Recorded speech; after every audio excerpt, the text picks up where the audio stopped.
আজকে আবার নতুন সকাল, ডে 2। আমরা এখন বেরিয়ে পড়লাম সকাল সকাল, কিন্তু ওয়েদার রোদ নেই, মেঘ আছে আর বৃষ্টির সম্ভাবনা আছে। ইনফ্যাক্ট কিছু একটু বৃষ্টি হচ্ছেও।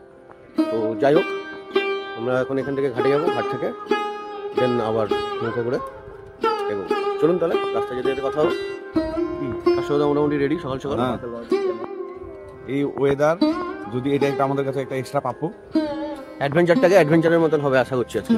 চলুন আপনাদেরকেও দেখাবো।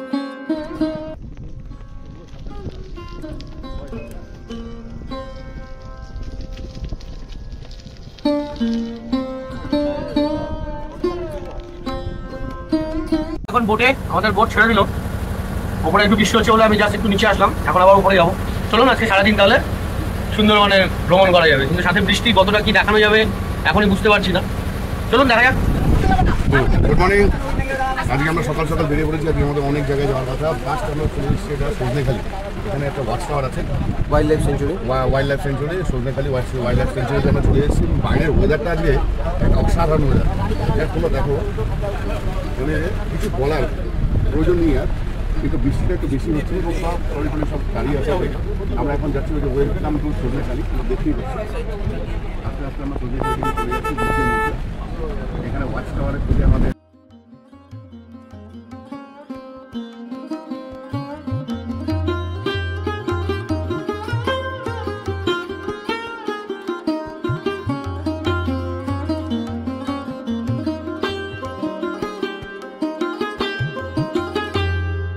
তো আমরা এখন সুন্দরবনের একটা ভিউ পয়েন্টে এসেছি, reserve point Sajnekhali watch tower. Sajnekhali watch টাওয়ারে এখানে look at the atmosphere. Sajnekhali watch tower, এবং এখানে কুমির রিজার্ভ করা আছে এবং কচ্ছপের টার্টেলের রিজার্ভ করার সেকশন বেসিক্যালি। তো যা বৃষ্টি হচ্ছে কতটা দেখাতে পারবো আমি জানি না, কিন্তু চেষ্টা করছি যতটা সম্ভব আপনাদেরকে দেখাবো। লঞ্চে যাবো।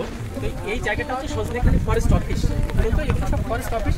আর যেখানে ফরেস্ট অফিস আছে যে যে জায়গা, সেই জায়গাগুলোতে একটু নামা যায়। আর বাকি জায়গাটা সুন্দর করে সব খালখালির মধ্যে দিয়ে হয়। লঞ্চে বসে থাকতে হয়, দুদিকে ওপেন জঙ্গল, যখন কোনো বন্য প্রাণী জঙ্গল ছেড়ে একটু বাইরে থেকে বেরিয়ে আসে তখন দেখা যায়। আর বাঘ কি দেখা যায়? খালি কখনো কখনো।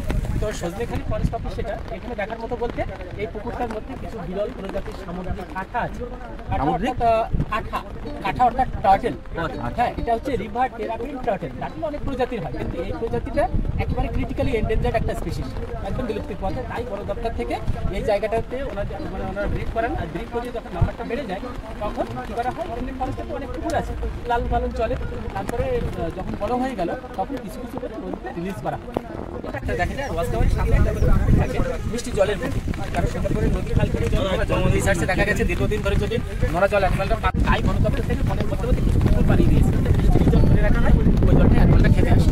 আর এখানে একটা কুমিরের পুকুর আছে, একটা পুকুরের মধ্যে কয়েকটা কুমির রাখা আছে। তো ওগুলো এখন পরে ওটা আমরা দেখতে পাবো। আর কুমিরের কাছটা চলে যাবো। আর আমরা এক্সিট কিন্তু ওদিকে, হ্যাঁ এদিকে আর কিন্তু কেউ ফিরবো না। তাহলে আমরা একেবারে দেখে এগোই। সেদিন বৃষ্টি হয়ে যাওয়া সকালে এই ওয়াচ টাওয়ার থেকে সুন্দরবনের দৃশ্য সে কি অসাধারণ ছিল, যা না দেখলে বিশ্বাস হবে না। সুন্দরবন এবং এতটা ভিড় এখানে, জাস্ট দেখুন।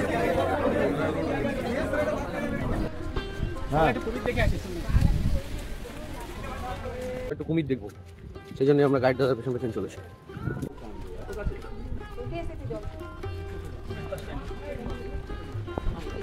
বেরোলাম সজনেখালি থেকে, বেরিয়ে এখন আবার নৌকায় উঠবো। সারাদিন জঙ্গলের মধ্যে ঘোরাঘুরি করছি, কিন্তু এখন পেটেও একটু খিদে পাচ্ছে, কিন্তু ওঠে তো খাওয়া দাওয়া দেয়নি না, এখন গিয়ে দেবে। দেখে দেখাচ্ছি আপনাদের কি দিচ্ছে, যাই না আজকে।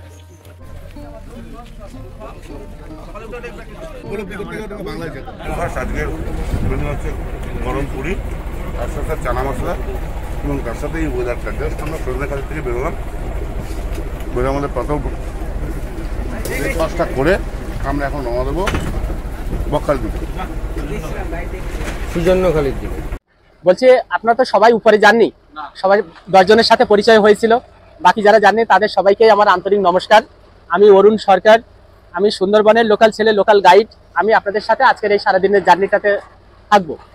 আর আমরা এখন অ্যাকচুয়ালি জঙ্গলের বাইরে আছি, সজনেখালি ফরেস্ট অফিস ছেড়ে এখন আমাদের নেক্সট ডেস্টিনেশন সুদান্যখালির দিকে এগোচ্ছি। সুদান্যখালিটা কাছাকাছি আছে, তারপরে আছে দোবাকি। দোবাকিটা বহু দূরে, সুদান্যখালি থেকে 2.5 থেকে 3 ঘন্টার জার্নি হবে দোবাকি ফরেস্ট অফিস। সারা দিনেরই এমনি জার্নিটা থাকবে। তো আমরা এখন ধীরে ধীরে মানে পার করে এখন মেন জঙ্গলের দিকে ঢুকছি। অনেকগুলো বোটই আছে, বোটগুলো মোটামুটি একসঙ্গেই যায়, তো সেরকম কোনো টেনশনের ব্যাপার হবে না। আর ভাটা হচ্ছে, বৃষ্টি এখন হচ্ছে না, হয়তো মাঝপথে হলেও হতে পারে। তো চলুন আমরা এগিয়ে চলি আর দেখি যে সামনে কিছু স্পট করা যায় কি। সুজন্যখালির বাস টাওয়ার থেকে নামবো, অল্প সময় নামবো এখানে, আর তারপরে এগিয়ে চলবো। আমরা এখন সুজন্যখালিতে, না সুজন্যখালিতে এখানে বিভিন্ন ধরনের যে ম্যানগ্রোভ ফরেস্টের যে গাছগুলো তাদের আর কি প্রিজার্ভ করা যায়। হ্যাঁ, ফরেস্টের কাজটা চলে আর কি। তার সাথে যত ওই ফরেস্টের যত এই ধরনের এলাকার যে প্রাণী আর কি তাদের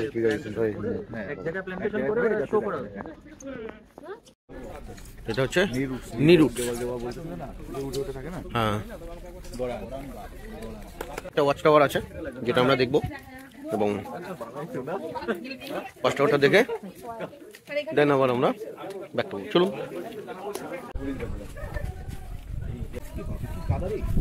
হ্যাঁ, এটা তো জল ভরে যায় না। ওটাই তো বললো যে জঙ্গলের যে আমরা একদম জঙ্গলের পাশ দিয়ে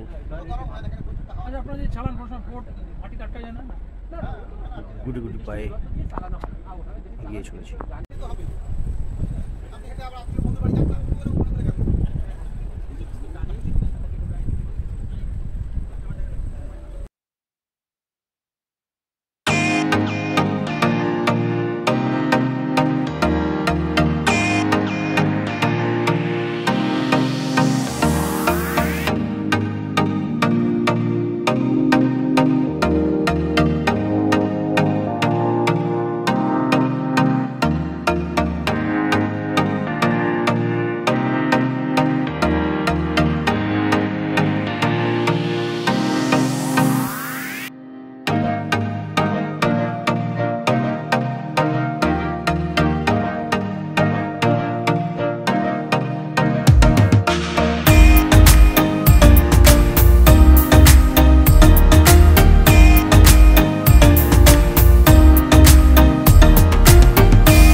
আমরা ওয়েদারটা দারুণ দারুণ দারুণ। তো আমরা এখন দোবাকি,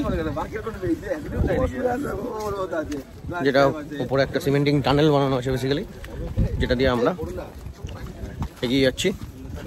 ঘুরে একদিক দিয়ে আমরা নেমেছি, আরেক দিক দিয়ে উঠবো। দেখতেই পাচ্ছেন চারিপাশে অনেক প্রচুর সুন্দরবনের গাছ, কেওড়া গাছ, গোরান গাছ, গেওয়া গাছ, এবং নিচে পাইন গাছ, এবং আপনার নিচে দেখতে পারবেন যেটা আমরা রুট বলি, তাদের লাভ যদি ভালো থাকে আমরা কিছু পশু পাখিও দেখতে পারি। কিন্তু আকাশে নীল আকাশে একটু একটু করে বেরিয়ে আসছে। আস্তে আস্তে সূর্য মামা একটু কি মারছে ঠিকই, এই সময় অ্যানিমালকে দেখার প্রবাবিলিটি অনেক বেড়ে যায়। দেখা যাক আমরা যদি কিছু দেখতে পারি সেটাই আপনাদেরও দেখাবো। একদম। ড্রিলটা মোটামুটি 1-1.5 কিলোমিটারের একটা ড্রিল আছে, যেখান দিয়ে সোজা হেঁটে ঘুরে বেড়াতে হয়। কিন্তু বোঝাই যাচ্ছে এখানে চাষবাস করে এখানে গাছগুলোকে বানানো হচ্ছে।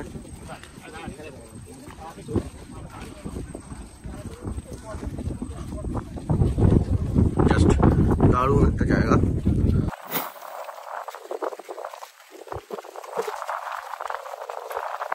জায়গাটা এত সুন্দর।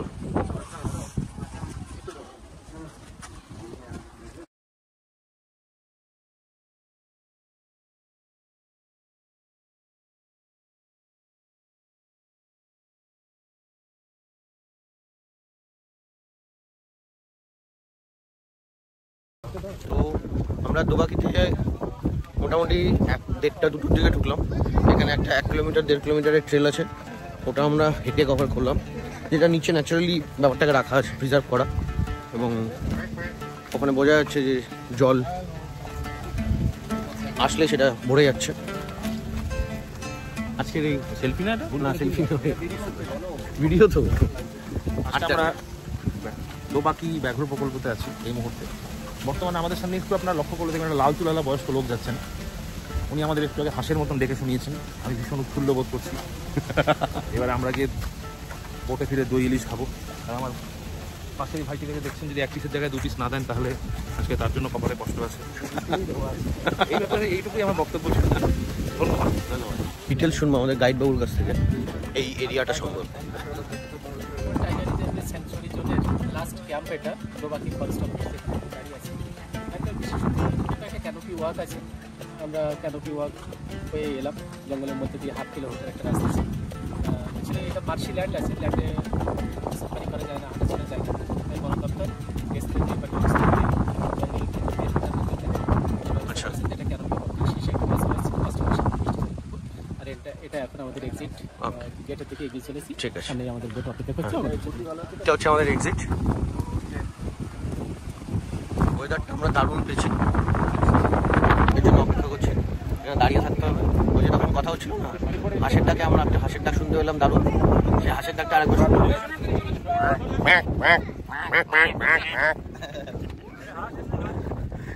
এই হচ্ছে নোনা জলে হাঁসের ডাক। এখন আমরা এখান দিয়ে নেমে আমাদের শিপে উঠব। সেদিন দোবাকি থেকে বেরোনোর সময় একটু ওয়েদারটা চেঞ্জ হচ্ছিল, তো এই নিয়ে আমি শেষ পর্ব নিয়ে আসবো। ততক্ষণের জন্য টাটা বাই বাই, সবাই ভালো থাকবেন এবং প্লিজ একটু সাবস্ক্রাইব, লাইক এবং শেয়ার করবেন। Thank you.